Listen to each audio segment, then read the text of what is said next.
Welcome to week 9 in advanced valuation. In this module, we look at a completely different form of specialised property. In fact, it's not real property at all, it's plant and machinery. A lot of valuers look rather disparagingly on plant and machinery because it's not real property, it's not to do with the land. However, I recommend that you avoid this tendency for at least 2 reasons, maybe more. One important aspect of plant machinery is that it often makes up a significant component of specialised properties. You see this in, say, mines and factories, where you might have complex systems that are bolted to the floor, so they're part of the real property, if you like. Conveyor systems in open-cut mines and so on are a good example of this.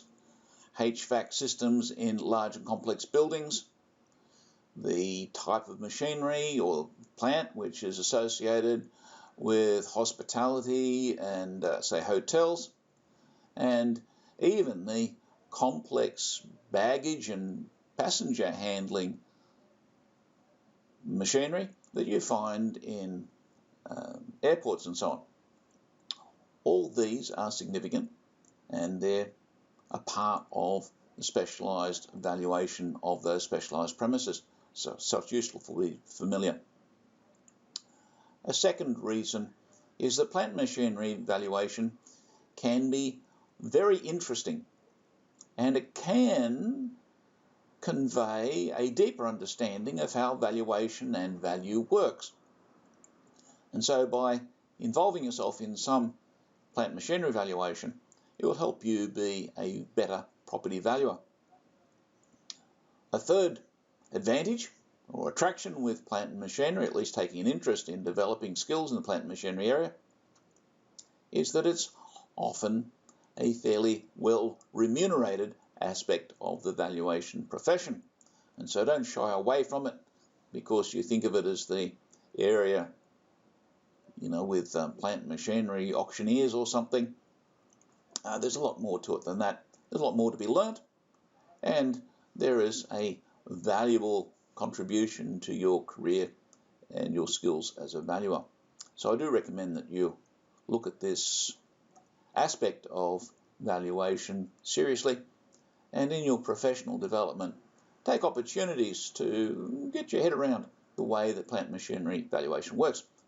Turns out that it uses pretty much the same methods as we're familiar with regular property valuation, real property valuation.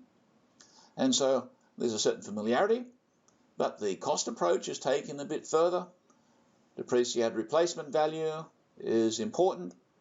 The contribution of location is also an interesting area that you simply don't have in real property.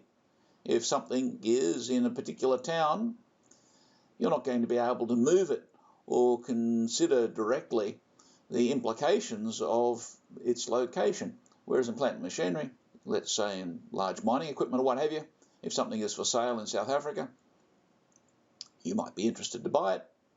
As a comparable, it might be relevant, but its cost relative to the location where you want to use it, of course, is going to be a consideration. Now, these are all, I think, very interesting aspects and dimensions of valuation that are really worth taking interest in.